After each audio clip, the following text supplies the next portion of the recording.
Welcome to the She Said Privacy, He Said Security podcast.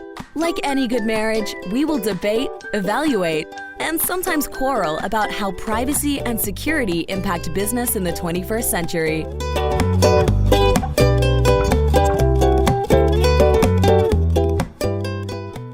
Hi, Jody Daniels here. I'm the founder and CEO of Red Clover Advisors, a certified women's privacy consultancy. I'm a privacy consultant and certified informational privacy professional providing practical privacy advice to overwhelmed companies.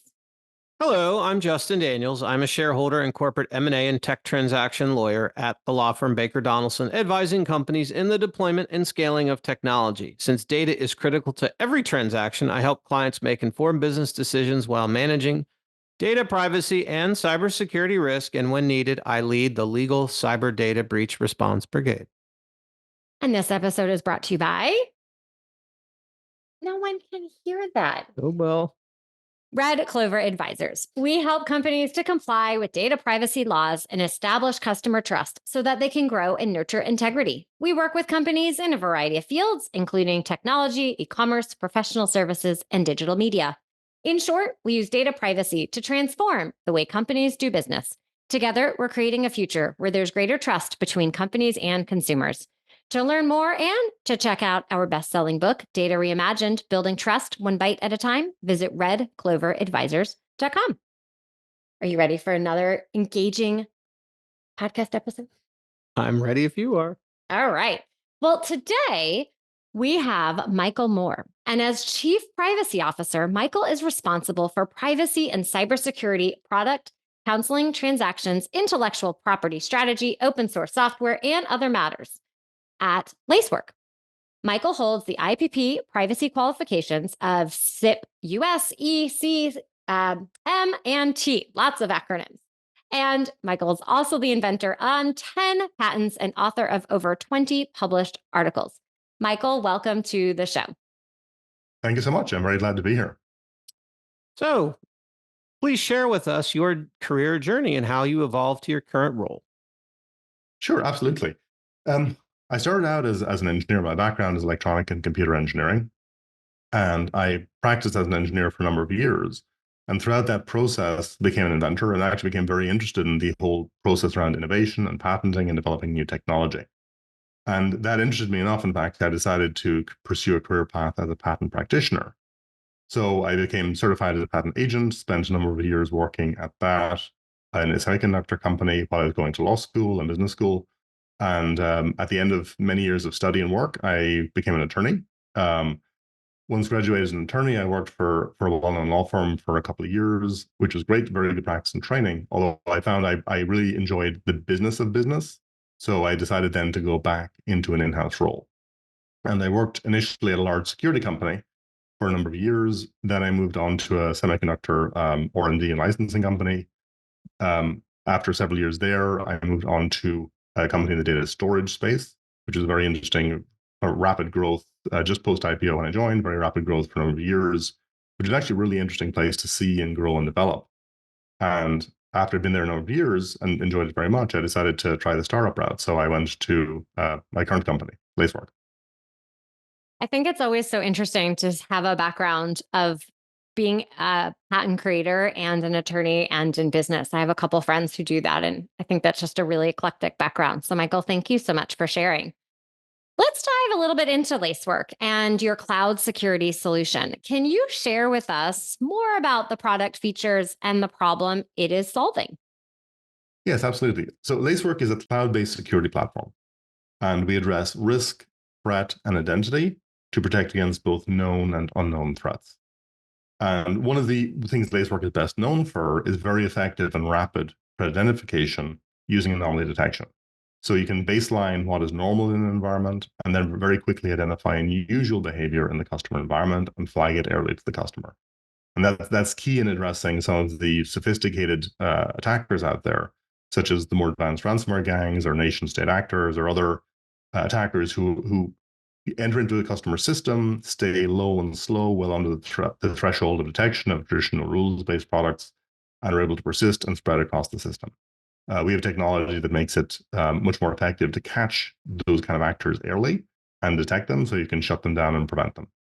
And when you combine everything in one platform, so you have risk data and threat data and identity data all together, you can use each to enrich the other. And that allows you to create very high fidelity alerts, low noise, high fidelity, very accurate alerts that you can flag to your customer to let them know early that something unusual is happening in their environment, and gives them warning time to be able to either restrict the environment or shut it down or otherwise block the attacker.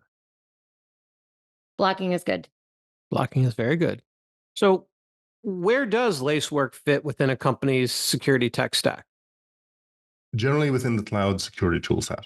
So we're primarily a cloud-based company securing cloud. So usually it's run by the group that will be responsible for cloud security, threat, risk, and compliance.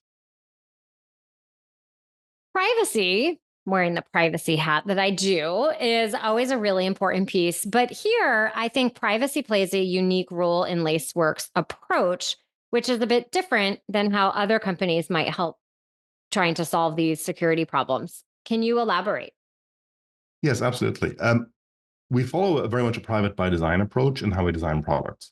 So I'll engage with the engineers designing or architecting products very early to ensure that we're using privacy by design principles in how we design the product, the features we build into the product, the configurability we allow to the customers in terms of what they do to ensure the product is private, stays private, and protects the personal and confidential information of customers.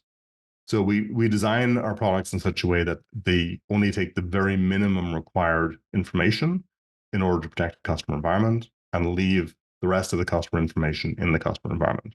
We think that customers should be able to safeguard their own information within their environment. So we do the processing in their environment and just take out the bare minimum required to secure their environment and detect threats. Well, with so much around data minimization, that approach is really helpful to being able to build trust and have a partner be able to assist in your security stack that way with the least amount of data possible. Absolutely. So, from a security team perspective, they often run pretty lean, and then the volume of threats keeps increasing. What advice can you give for these companies to try to keep up in that imbalanced situation?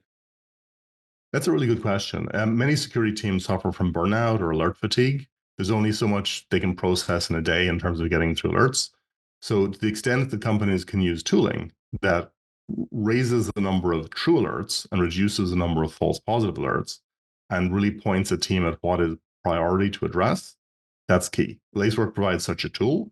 So, we have feedback from our customers that the alerts we give them are the alerts that matter, and it allows them to focus on what really matters now instead of spending time fixing a bunch of alerts that may, in fact, not be impactful or may not have any real active threat to the customer. So to the extent that you can provide customer with, this is real, this alert applies, here's what could happen through the attack path, it's a real effective alert to flag them on what to fix, that allows customers to prioritize their time and their effort and focus on fixing what matters first. It also allows security teams some relief effectively, since they're not chasing thousands and thousands of alerts, many of which turn out to be nothings. They can really focus on what matters, and it gives them more time and less fatigue. Well, that's always good because sometimes it feels like people are running around like chickens with their heads off and trying trying to manage all these different things. To be able to have a tool that lets you really just focus on what's important, I think is very, very helpful. Exactly. It also it gives security teams their weekends back. It's all about. I mean, we're all human. Many of us have families or kids or whatnot. It gives them time back to spend dealing with things that matter to them, so they're not burning every night and weekend and evening just chasing alerts, trying to burn down alerts. Michael, I love what you just said about that because some people would say, oh, I have more time, then you can do more work. And instead, here it's about the balance because these security teams are so incredibly valuable and burnout's real. And we want to try and help reduce the work burden and make them still happy and like what they're doing and appreciate the really important work. So I really appreciate that perspective. Yeah, and that's true. And the security work can be quite stressful. I mean, if you're under attack or believe you're under attack, it can be a very stressful moment for the people involved. So to the extent you can really allow them to focus on what matters and quickly remediate anything that occurs, or even better, detect it early and prevent it from becoming an incident, It gives them just more peace of mind and allows them to have a lower stress, frankly, and more productive activity. Well, speaking of more productive activity, could you share with our audience what is your best personal privacy tip?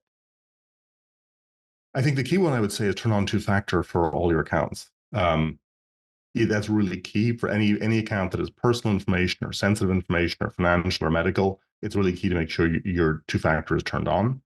And the other thing I'd say is don't share personal sensitive information online unless absolutely necessary. I mean, that's sometimes people tend to overshare more than they should, and that can be used against them in different ways or by attackers or fraudsters or whatnot. So generally, I would say keep your personal information, particularly sensitive personal information, offline to the extent possible, and only put online the minimum that you actually wish to share with others.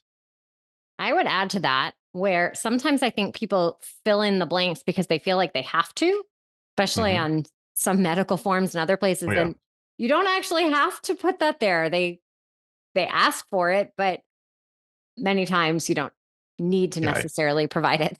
Exactly. Medical forms asking for your social, that's over collection of data, particularly of very sensitive data that you really don't want floating around on a piece of paper somewhere.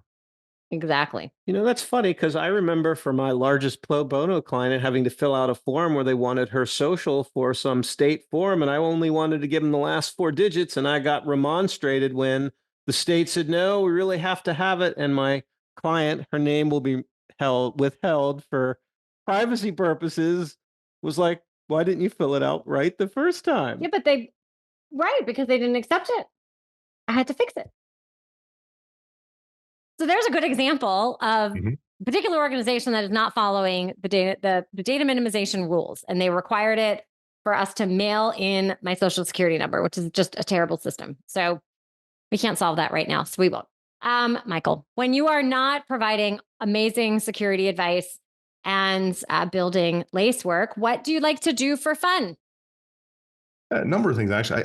I like to speak at conferences. I also write articles in the legal space. So I tend to be a fairly prolific author. I actually enjoy writing articles, sharing knowledge with others. I do think that a lot of our best practices, things that are not confidential, but just general good practices, are worth sharing with others, particularly for folks who are earlier in their career or people looking to move into the space. And I've personally learned a lot from reading, the thoughts and writings of others in the legal space. So I try and share and reciprocate, and I encourage my team to do the same. So we tend to write quite a bit and publish in ACC Docket, IAM Magazine, many of the leading publications on privacy or IP. I also tend to speak quite a bit at conferences, which I enjoy. It's good for networking. It's good to get out and share knowledge. And it's also good for both company and personal profile. So that's on the professional side that I enjoy doing. On the personal side, I do a lot of outdoor stuff. So I like to kayak or hike or bike, also do quite a bit of gardening, vegetables and so on, and just generally spending time outside. Anytime I'm on the water or up on a hillside or something like that is time well spent. Well, Justin, I know you resonate with all that hiking and kayaking and anything outdoors. I do.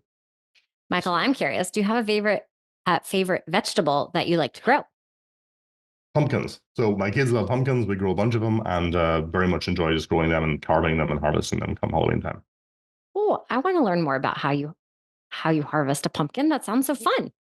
Yeah, they're fun to grow and kids love them. It's just a lot of fun for the kids to carve them and play with them and whatnot. So we might need to have another podcast just so I can learn more about pumpkins. Well, Michael, if people would like to learn more, connect with you, where should they go? They can check out my LinkedIn. I believe you'll post the URL for that. And I'll also give you some interesting articles to link as well for folks if you want to read them. Okay, well, that sounds wonderful. Michael, thank you again for coming and sharing more about your experience and Lacework. We really appreciate it. Cool. Thank you very much. I appreciate your time. Thank you for the conversation. Thanks for listening to the She Said Privacy, He Said Security podcast. If you haven't already, be sure to click subscribe to get future episodes and check us out on LinkedIn. See you next time.